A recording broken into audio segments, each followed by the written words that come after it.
Welcome back to the France 24 debate. Now, today we have our eye firmly fixed on the Vietnamese capital, where the President of the United States, Donald Trump, and the North Korean leader, Jong Un, have begun what is their second round of face-to-face talks. Well, 8 months have passed since round one, which was in Singapore, and today the two men greeted each other like old friends at Hanoi's Sofitel Metropole Hotel, where they also dined together. Well, back in June, at their historic first encounter, Jong Un signed a document in which he promised to work towards the denuclearization of the Korean peninsula. But critics said that their talks then were light on concrete results and warned that President Donald Trump's haste to secure a deal could mean that he gives away too much too quickly. Well, after today's discussions and dinner, both President Trump and Jong Un gave the impression that things had got off to a good start, and both men will be continuing their talks on Thursday. So what can be achieved this time around, and what's happened in the interim since the first summit 8 months ago? And how do other regional powers, notably China, Japan and South Korea, view all of those developments? Well, those are just some of the questions I'll be putting to our panel today. On that panel, and here with me in the studio, is John-Nilsson Wright, a senior fellow for the Asia programme at Chatham House. Thank you very much and welcome back to France 24. On my left is France 24 journalist Yena Lee. Thank you very much for joining us, Yena. We'll be speaking to you very shortly indeed. In Washington, I'm joined by attorney and columnist Nathan Park. Thank you so much for joining us, Nathan, from Washington. And also from Washington is Joshua Pollack, editor of the Non-Proliferation Review and a senior research associate at the James Martin Center for Non-Proliferation Studies. So welcome to everybody. I'd like to start with you, Yena. The first summit was more symbolic than anything else, but this time around, something concrete has got to come out of it, hasn't it? Well, there are three potential outcomes, I think, that have been floated around in the media and by analysts. The firstly would be the creation of a liaison office between North Korea and the US. As you know, both countries don't have diplomatic ties, and I think that more than these flashy summits, a genuine step would be creating up a direct communication channel. Secondly, the other point that's on everyone's minds is a peace declaration. Critics might say it's just symbolic and doesn't amount to much. But the fact is, such a declaration might be symbolic today, but in the future it could also pave the way for a formal peace treaty. And thirdly, everyone's talking about Yongbyon, the nuclear facility site. A roadmap to shutting it down could be proposed tomorrow, in which case Trump may propose an incremental easing of sanctions. But then again, Trump's been receiving a lot of pressure back in Washington from hawks, but also from Democrats saying that we're giving too much away for too little. Those were some of the key outcomes that we'll be keeping an eye out for in Thursday's final statement. Until then, here's a wrap of day one of the Hanoi summit. They meet again. The President of the United States and the North Korean leader have been reunited after 8 months. Donald Trump and Jong Un are both optimistic that the Hanoi summit will be a success. I'm confident that there will be an excellent outcome, that everyone welcomes, and I'll do my best to make it happen. I think that your country has tremendous economic potential, unbelievable, unlimited.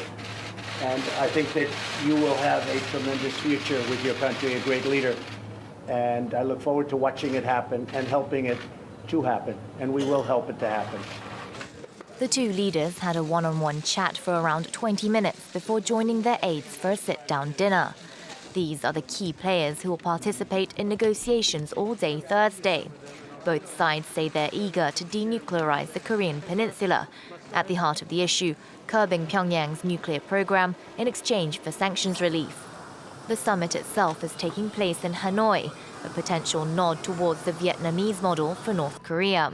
Kim's top officials went to the industrial city of Haiphong on Wednesday, visiting local car factory VinFast that could be an inspiration for Pyongyang leaders in the years to come. Okay, thanks for that report, Yena. Let me turn to you, first of all, John-Nilsson Wright.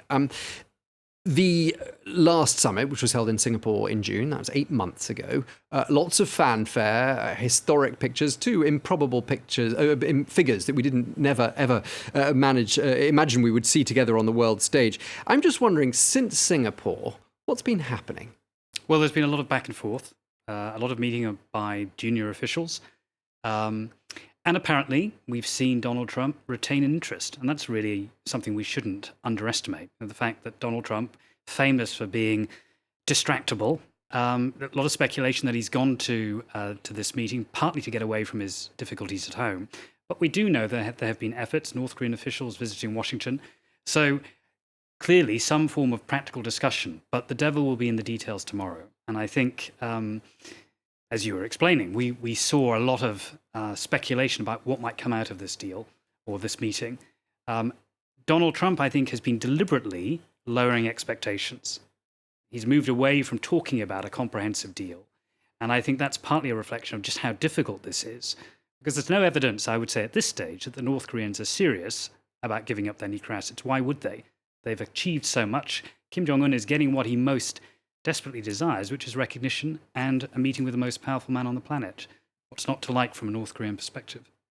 Okay, well, let's go to Nathan Park in Washington, because Nathan, I mean, one thing we have to credit the resident of that building behind you for is the fact that these last 8 months, there haven't been any missile tests. There haven't been any exchanges of rather unpleasant nicknames like Rocket Man and Dotard, which is a new word for all of us. That's an achievement, isn't it, on the part of President Donald Trump?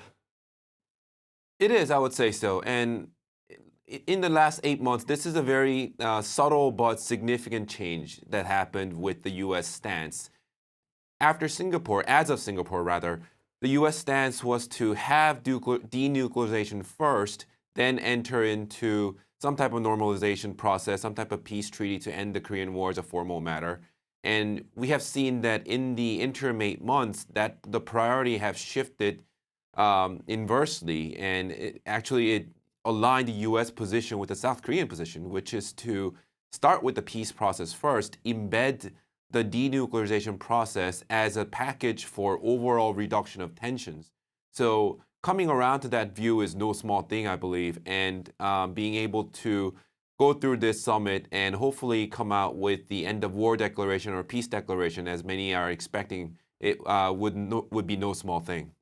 Indeed. And let me just cross now to Joshua Pollack. Sorry to come to you last. But I mean, this all just goes to show that, 70 years more or less of isolationism has been the wrong approach to North Korea. That hasn't worked. We're now seeing the first things that you might describe as results. Fair point? No, I wouldn't say that. There have been talks between the United States and North Korea since the early 90s. And we've had previous periods of peace and quiet. So simply the absence of nuclear tests or missile tests, while it is certainly a welcome change from the last few years, does not in itself represent a breakthrough. I think there's room for different opinions on the merits of Trump's approach, but engaging with the North Koreans is by no means novel. There's a long record of agreements with them. Yeah, just looking at the pictures of the two men side by side there, Joshua, what is different this time around, however, is the style of rapport those two men seem to have with each other. They talk about each other as being friends. The media talks about this as being a bit of a bromance. Do you think this personal bond is genuine, and do you think it can be used to the advantage of the cause here, which is peace on the Korean Peninsula? Well, that's up to the leaders. I do think that whether it's genuine is beside the point. Both of the leaders, Kim and Trump, see each other as their ticket to getting a win out of engagement. The North Koreans have made it very clear that they hold the State Department in low esteem. They don't like the negotiating positions they've been confronted with, and they far prefer to do business with the president directly. The president, for his part, enjoys the attention. He enjoys being able to portray himself as capable of pulling something off that his predecessors could not. So it works for them both. Anything else is, I think, is speculation about what's really on their minds, and who's to say. But we can see it's in their mutual interest to proceed this way. This is definitely a departure to do business at the leadership level. And the main criticism of this process, I think, is that it is too centered on the leaders, that there's really no time to achieve substantial understandings prior to these summits when everything is centered on the summits. Okay, let me ask you, John-Nilsson Wright. I mean, do you think that this whole business of those two men seemingly liking each other is mere speculation and perhaps a bit of a distraction from the realities that need to be confronted? Well, we know that Donald Trump has an affinity for authoritarian leaders. We saw that in the meeting in Helsinki with President Putin. We've seen this repeatedly. I think it's quite striking that at a time when Donald Trump is talking about doing what's best for the interests of the people of Iran and Venezuela, we've heard precious little about the people of North Korea. Lots of talk about Vietnam as a model for economic development. So I suppose indirectly there's a sense in which this might offer something that might benefit the North Korean people. But the worry I think a lot of us feel is that, as we've seen with a lot of Asian leaders, we've seen it with President Moon, we've seen it to a degree with Prime Minister Abe, and I think we're seeing this very clearly with Chairman Kim, the ability to flatter, to cajole, to persuade, to woo Donald Trump, if you like, by appealing to his ego and his sensibilities. That's a big worry. And we need to worry about what may happen when the two men meet face to face without any of their advisors present. Is Donald Trump, because of domestic political reasons and because he needs to be liked, going to offer something that is going to be such a concession that will actually give away, to use a phrase, America's trump card, right? Its alliance with South Korea, its presence on the Korean peninsula, all of these things are really important and shouldn't be simply traded for a short-term political hit. What do South Koreans, South Korea well, what do South Koreans make of Donald Trump? Well, it's quite interesting, really, because I think that regardless of there being a Republican president or a Democratic president in the White House, their foreign policy towards North Korea has been rather steady in the past decades. Whereas Trump came in and everything was turned upside down. The warming of ties has been unprecedented. It's not an exaggeration to say it's been historic. I think, ironically, in South Korea might be one of the only places in the world where Donald Trump isn't hated. Okay, well, let's go to you, Nathan Park, because I'd like to ask you, what sort of concessions realistically might Donald Trump be hoping to get from North Korea during these 2 days of talks in Hanoi?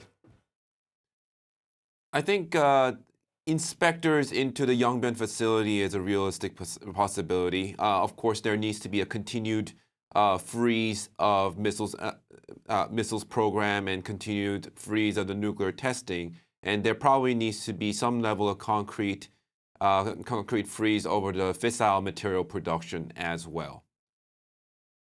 Okay, and in terms of carrots, in order to get those concessions, what might we be talking about, Nathan? On the other side, the United States could offer the end of war declaration. The U.S. could also offer selected exemptions of sanctions, especially in the inter-Korean economic project. There's a meaningful call between South Korean President Moon Jae-in and President Trump prior to this Hanoi summit, and Moon Jae-in specifically told President Trump that you should use South Korea's willingness to help as a leverage. And that, to me, conveys the message that whatever the carrots can be delivered in the form of inter-Korean projects, which South Korea is willing to do. And Joshua, what are your thoughts on the carrots and the possible concessions? What stands out for you as being most important here?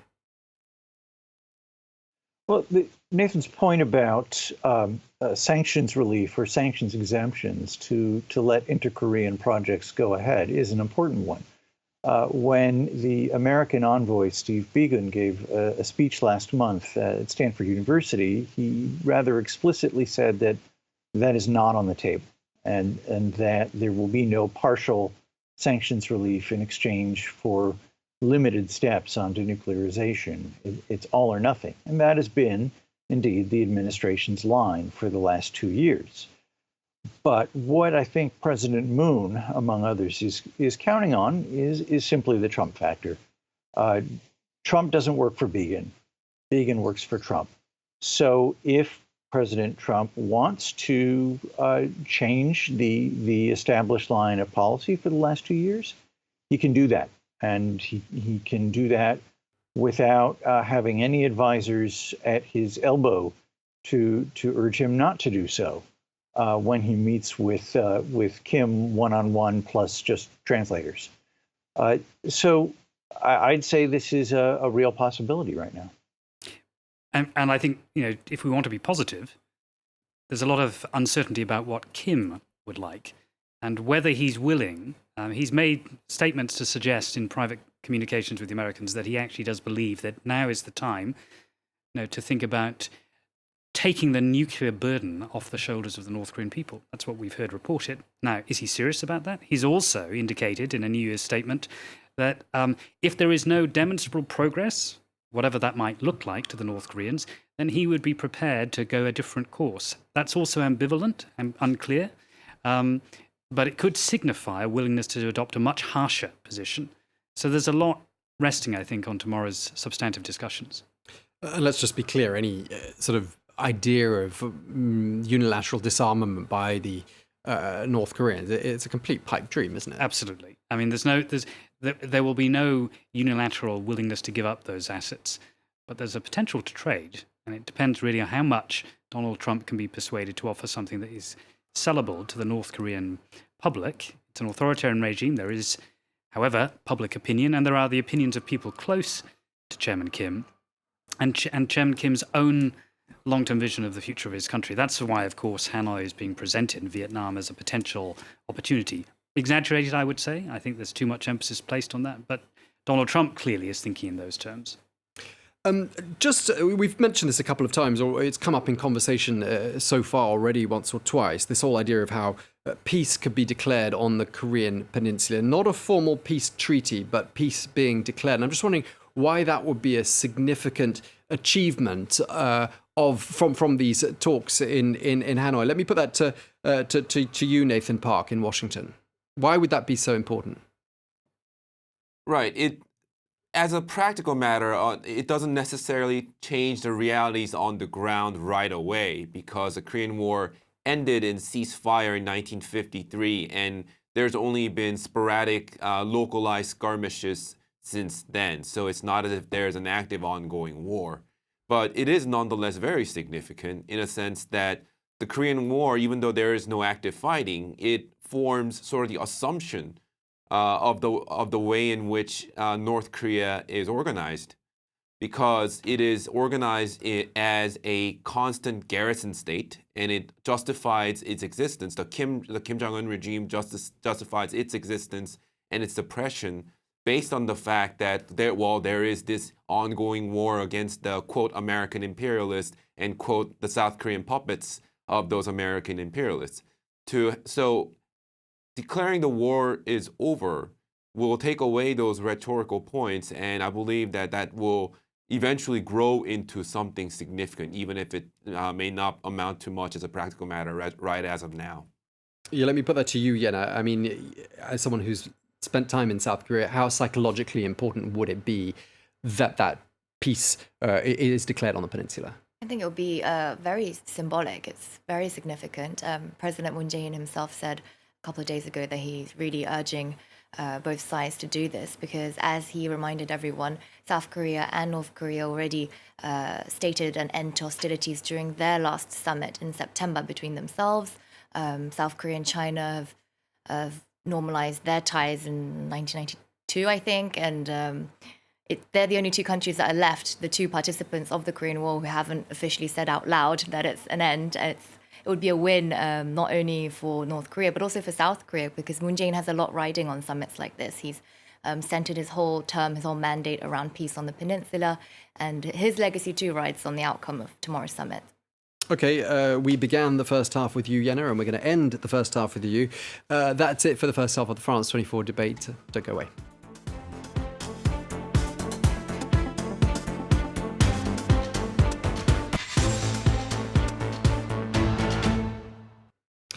Welcome back. It's time now for part two of the France 24 debate. Today we're zeroing in on events in Hanoi, where this Wednesday the US President Donald Trump and the North Korean leader Kim Jong Un have kicked off their second round of face-to-face talks. Well, those talks continue on Thursday, and President Trump has described the dialogue as positive. Well, France 24's Charles Pellegrin is following events for us there in the Vietnamese capital. He gave us this update. The first day of the Trump-Kim summit was light in actual negotiation and heavy in pageantry. The two men met for a photo op with the world's media, all smiles, at 6:30 p.m. at the Metropole Hotel here in Hanoi. And then that was followed by a 20-minute one-on-one conversation before a 90-minute dinner in which they enjoyed grilled sirloin steak with pear kimchi, as well as a chocolate lava cake. Well, the two men will be able to sink their teeth in tougher negotiations on Thursday with a series of meetings to resolve the issue of the denuclearization of the Korean peninsula. Well, Kim Jong Un will want to move closer to lifting the sanctions that have been crippling his country's economy, and Donald Trump will want to move closer to putting an end to North Korea's nuclear program. Well, the real question is who will move first. Another issue that could be resolved on Thursday is that of the end of the Korean War, which was ended with an armistice in 1953, but never with an actual declaration of peace. Okay, the latest there from Hanoi from our correspondent Charles Pellegrin. Let's go to our two guests who are standing by patiently for us in Washington. Let me go to you, Joshua, because I'd like to talk in the second half really about strategy. Is Donald Trump doing the right thing by holding these talks, or is he getting ahead of himself? Well, he's doing the right thing in his mind, certainly. He has said more than once that he believes that in foreign affairs, he is the only one who matters. That has resulted in a certain devaluing of the State Department bureaucracy, leaving a lot of seats empty, and I think really creating a hollow, highly abbreviated process. Charles' report focused on the pageantry, and that is certainly what Trump likes. From his point of view, the televised images are in themselves the substance as much as anything. But from a negotiations point of view, I think it creates a difficult situation.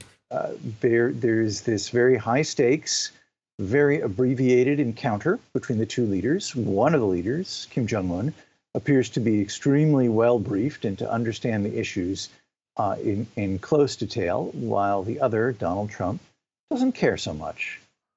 He is attuned to how things play on TV, and he's more concerned about his image. So I don't know if that sets us up for a success. It might, and again. Anything that keeps the peace and quiet going after 2017 has a clear appeal. I think certainly it is a strong appeal to the South Koreans. President Moon has every reason to want to make war as unthinkable as possible, and I sympathize with him. But beyond that, I'm really not sure what we're going to get. Let me go to you, Nathan, also in Washington, because there are a lot of people there in DC who do not agree that President Donald Trump should be shaking hands with Kim Jong Un and treating him like an old friend. And strategically, it might have been better for him to have that handshake when there's something that's really concrete and that's been set in stone, signed off, and totally agreed on by all sides. Right, and that's not. I think that's a reasonable position to take, but it has been that approach has been taken for past several decades to no avail. And to Trump's credit, that this unconventional approach has been at least moving the ball forward. At least it has made war in the Korean peninsula less likely, and it did result in the the nuclear test and missile test freeze from North Korea.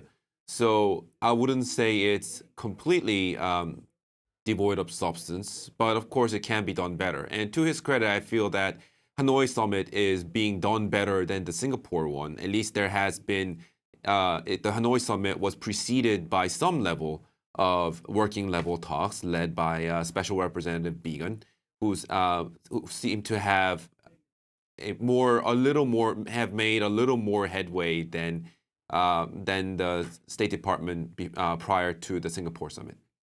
Yena, you wanted to jump in?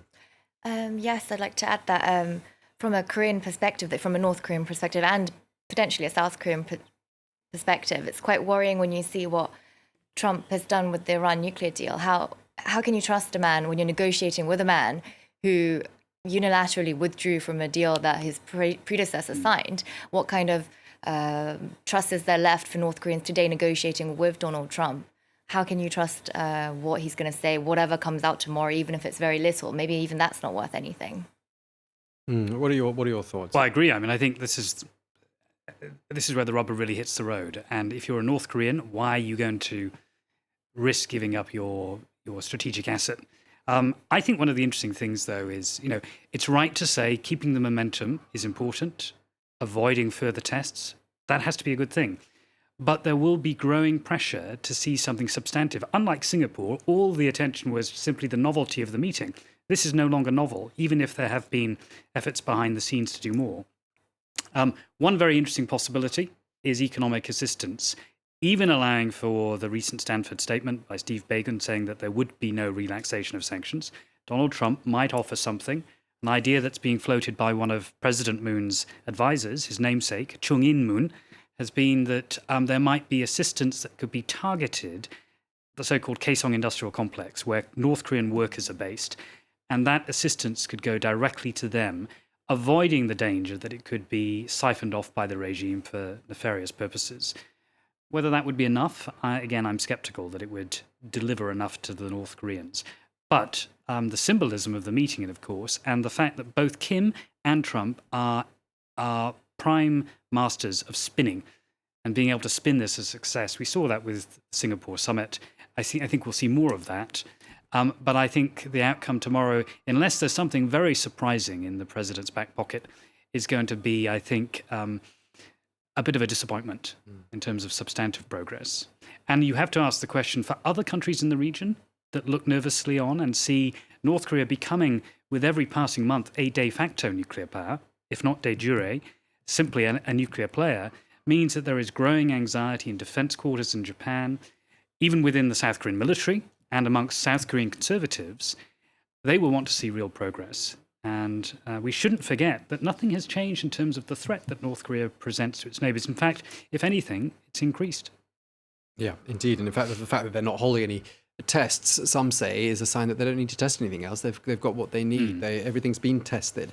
And let's just turn to this issue of human rights, because there are a lot of people who will be saying, what on earth is the president of the United States doing, shaking hands with and dining with a man that many would say is a monster from a human rights point of view? Let me put that to you, Nathan, in Washington. I mean, how would you answer those people who say that this is a tyrant, and what on earth is the leader of the free world doing entertaining him? Right, and that's completely understandable. But at the same time, the U.S. diplomacy, the hallmark of U.S. diplomacy always has been pragmatism. And United States have made allies and have dined with greater monsters than Kim Jong Un, arguably. Stalin was a greater monster than Kim Jong Un, but Soviet Union was an ally of the United States during World War II. Mao Zedong was perhaps the history's greatest monster, but Nixon visited China and dined with him. So you only make peace with your enemies, really. And to be able to shake hands with them, it's not a pleasant thing. It's not that we do it because we like the person, but we do it because it's necessary. And just to pick up on a discussion we were having a little earlier on before we came on air, John, I mean, there are people in Washington who do believe that these talks shouldn't be taking place, aren't there? I mean, there's a lot of opposition in Washington on both sides of the House, really, to these talks happening at all. A lot of skeptics, and of course that's bound up with distrust of Donald Trump and a sense that, even allowing for pragmatism, Donald Trump genuinely seems to like Kim Jong Un, and that sends a very confusing message, right? You can still meet and negotiate and have talks pragmatically without endorsing the personality. Donald Trump said just a few months ago that the two men had effectively a love affair. And that sort of overstatement is clearly worrying. I do detect, however, some shift in Washington. I mean, there are, I think, pragmatists who are starting to say this sort of outside-the-box thinking is helpful. But it needs and requires a strategy. And there's no evidence that Donald Trump is actually driven by any long-term strategic vision. We've already seen him tweeting in response to the Cohen revelations, this dramatic testimony on Capitol Hill. How is he going to sleep tonight knowing that he is being attacked with very damaging information? Is he going to have the attention span to make those meetings meaningful tomorrow? Let me go back to Joshua Pollack. I think you wanted to, I sensed you wanted to jump in at this point. What are your thoughts? Well, I thought that was very well stated. Trump is a man of his impulses, and we can talk in the abstract about is this the right strategy or not? But I don't think he's the ideal person to carry out whatever strategy. He has a limited attention span, and yes, he's not getting any sleep tonight. But on this point of how he treats Kim Jong Un, and how, in fact, many would say, he's more complimentary about Kim Jong Un than he is about many of America's traditional leaders of traditional allied nations, such as the country I'm in right now and the country across the channel from me right now. That sends a very odd message to America's allies, doesn't it? Well, Donald Trump has always seemed to view with favor countries where he might have a building project under negotiation. He does not have a very traditional set of attitudes towards allies. In fact, in parallel to this entire process has been a dispute with the South Koreans, only recently resolved, over how much both sides would pay to support the presence of American troops in South Korea. And that's been a big distraction. So part of it is simply how he thinks about foreign affairs and the transactional mindset that he has.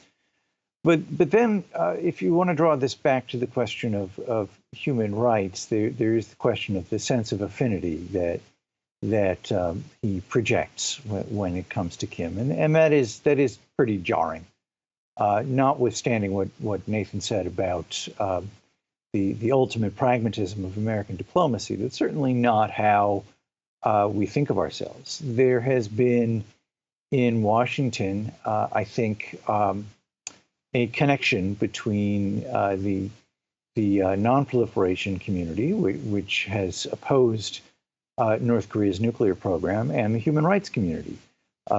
Both have moved together to condemn the North Koreans and to advocate for greater pressure on them. But now we come, it seems, to a parting of the ways, because human rights are now simply taking a back seat as far as this administration is concerned, and there's really no linkage anymore between these issues. Did you want to jump in? Yeah, just to say that, I mean, we shouldn't forget in all of this that, it's not only the leaders at the top who've changed, but North Korean society has changed. And we're seeing, certainly amongst the elites in Pyongyang, an appetite for contact with the outside world and an appetite for engagement in business. Now, if Donald Trump can facilitate a willingness on the part of North Korea to open up in both directions, right? Not only to have foreigners go to North Korea, but also to have North Koreans, whether they study abroad or whether they get training in economics. They've been to Hanoi in the past with the support of the Swedish government. That sort of long-term thinking could establish a foundation for incremental change from the bottom up. And we shouldn't forget, of course, that Kim is a man in his 30s with his own experience of the outside world. It's very hard to say how committed he is to really genuinely opening up his society. But if he wants economic prosperity, he's going to have to do that. And that might offer, if we take a much more patient long-term view beyond, hopefully, the presidency of Donald Trump. I'm assuming, I'd like to think it's only a one-term presidency, or maybe even shorter. But if he's the catalyst for improving conditions, we should be positive and optimistic. And Nathan, I mean, I'm just wondering, supposing this does happen and, this is a catalyst for marvelous diplomatic breakthroughs and things just go from strength to strength from here. I mean, might we be looking at, later on down the line, the prospect of a reunification on the Korean Peninsula. And that being the case, I'm just wondering what sort of appetite is there for a reunification, do you think, from a South Korean point of view?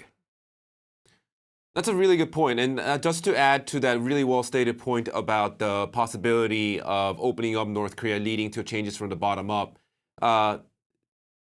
one important point that North Korea has that no other country has is it has South Korea right nearby, and the North Korean people can very well easily imagine themselves in South Korean people's shoes and say, well, what went wrong with our country?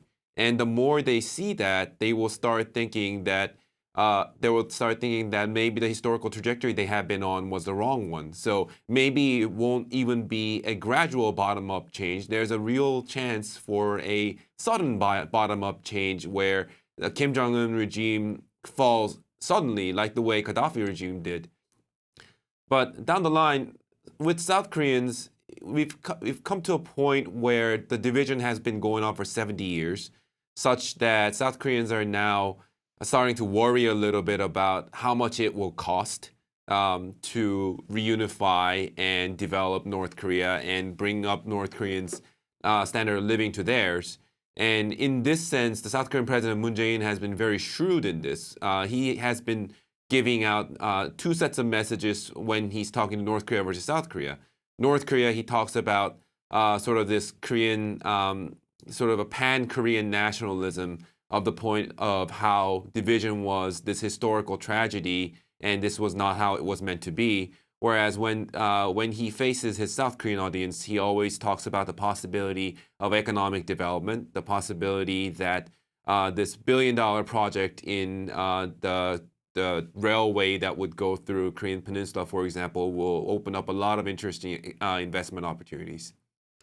Yeah, and in fact, the venue that they've chosen for their talks, Vietnam, President Trump says he's chosen it, well, he's partly chosen it for this very reason, because he says it just goes to show the, and I quote, awesome economic potential for the DPRK, that Vietnam is a country that perhaps North Korea could aspire to be more like in the future. And let me just put that to all of us, all of our guests. Is that a useful point of comparison? Is that a useful analogy? Why don't we go to you, Joshua? I have mixed feelings about that. I think that the North Koreans are quite wary of the language that the Americans have used about making the country prosper. They are interested in prosperity, but they're also interested in maintaining ideological control. The truth is that social and economic change has been underway in North Korea since the 1990s, and the North Korean leadership has struggled to maintain its grip on that process, whether it is markets or it is foreign media penetrating the country or foreign goods. So when we look at the approach that Kim Jong Un is taking, he seems to prefer highly localized, controlled venues for exposure to trade partners, whether it is the Kaesong Industrial Complex or various tourist sites. It is not giving people from outside free rein to go anywhere and trade anything and so forth. So I think that when it comes to engagement and to opening of the economy up, it's actually going to be, at best, a highly controlled, constrained process, precisely to avoid scenarios of rapid change. Okay, we're fast running out of time. Let me just come back to the studio. John, let me put this to you. There's a real risk, isn't there, that these talks are simply going to hit a stalemate and the whole process is going to fizzle out. That's a danger, isn't it? There's a danger, but I do think the appetite on the part of both leaders is to get some sort of tangible progress that they can present as success. It may be small, but if they're able to do that, I think that's a good sign. What I would remind viewers of is that a lot is happening on the ground, particularly between the two Koreas. Military-to-military contact, confidence-building measures, efforts to demilitarize the so-called DMZ, one of the most fortified pieces of real estate on the planet. That's not insignificant, and growing confidence between Koreans should be welcomed. Whether Donald Trump is aware of that is another question, whether he really takes that sort of change seriously. But I think, don't forget the smaller middle powers who have been real catalysts, and the role of personal leadership. Moon, Kim, and others, I think, have been very important actors in this process. Okay, we've almost got no time left, but let me just put this last point to you, Nathan Park. Is there a possibility in all of this that President Donald Trump is going to emerge, as he's hinted he might, with a Nobel Peace Prize? Oh my goodness. Well, Abe Shinzo of Japan and Moon Jae-in of South Korea seem to think that Trump might deserve the Nobel Peace Prize. And honestly, when we take a historical perspective, there are 30-year wars or 100-year wars. Well, the Korean War has been going on for nearly 70 years. So if Donald Trump does end the 70-year war, then I think we can fairly consider that possibility. Okay, you have had the last word. Thank you very much indeed, Nathan Park, attorney and columnist in Washington. Thank you for speaking to us. Thank you also to Joshua Pollack, editor of the Non-Proliferation Review. Thank you to you. And thank you to my studio guests, John-Nilsson Wright, Senior Fellow at the Asia Programme at Chatham House, and also to our very own Yena Lee. Thank you very much indeed to you. That's it from us. That was the France 24 debate.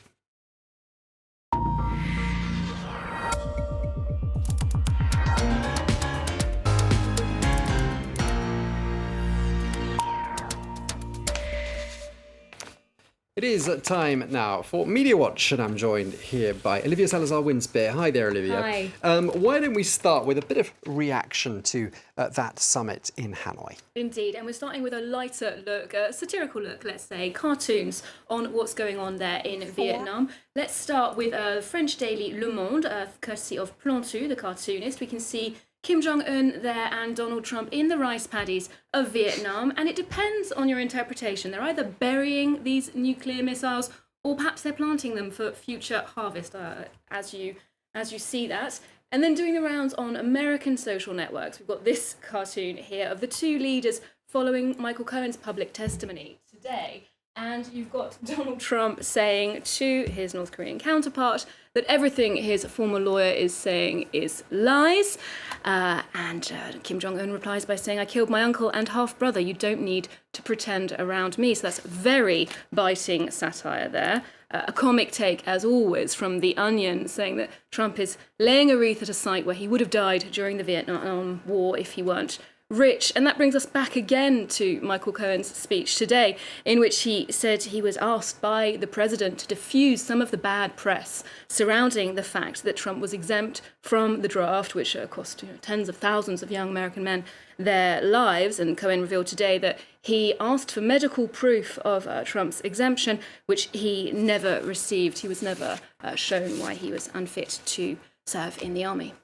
Okay, so that's what the cartoonists are saying, and some of the other satirists. What's the view from South Korea, Olivia? Obviously, South Korea are very concerned about this. Editorials dominate all of their daily papers. And just to take a look, now at this idea of the end of the Cold War. Obviously, it's a huge prospect for South Korea. And I think the mood is generally cautious optimism. They talk about their hopes, the reactions from Seoul are all about hopes for a good outcome, but a little skepticism as well, saying that, the declarations from the first summit really need to be elaborate and specific in this news editorial here. They want a bold change of attitude from the US if they're going to see any peace coming out of this summit. And this article here, actually, from the Chosun Ilbo, is it? Yes, Chosun Ilbo. Yeah. It's the Seoul-based daily here. It's quite a provocative title. Why is Seoul opting out of the Korean peace process, showing their absence from this summit? And the author says, again, there was no breakthrough on denuclearization last time around, and so it would be, quote, wishful thinking to expect them to achieve this time around. And it does actually quite squarely accuse the South Korean government of standing to one side and letting the US and the North decide on its fate. And it signs off the article with this very striking phrase. It says the government urgently needs to get its act together. And going just to Vietnam for a moment, the role that Vietnam is playing, as you mentioned with your guest just earlier. It's interesting to look at the choice of Hanoi for this summit because it's indicative of Vietnam's increasing involvement in summits and diplomacy, which has been in the past directed at the region, and now it's looking further afield. But Foreign Policy magazine points out that they want Western politicians, not Western politics, and so the Vietnamese Communist Party is perhaps not looking to relax their policies on civil liberties or freedom of the press. It's much more about bolstering their relationship with the US and the two Koreas. Okay, thank you very much indeed, Olivia Salazar-Winspear, with today's edition of Media Watch. That's it from all of us. News at the top of the hour with Laura Cellier. Don't go away.